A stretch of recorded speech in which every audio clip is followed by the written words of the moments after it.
Yung po aking artista anak na si Pendy Kate Zoe. Nagagawa po. Ano pong ginagawa mo? Naggagawa para pinasulugan ako ni papa ko. Kasi love ko po yung papa ko. Paglaki ko, bibilihan ko po ng motor. Kasi love ko po yan sa papa.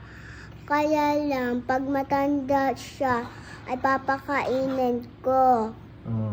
Tapos lalagay yung picture ko doon, papa. Ano? Doon. Ikaw naman. Anong ginagawa mo? Naglalaro. Ano yan? Ano yan? Nampangano po nito. Bangkulay ng akin. Pang color yan? Ha? Ginagawa mo ng laruan yung kayati.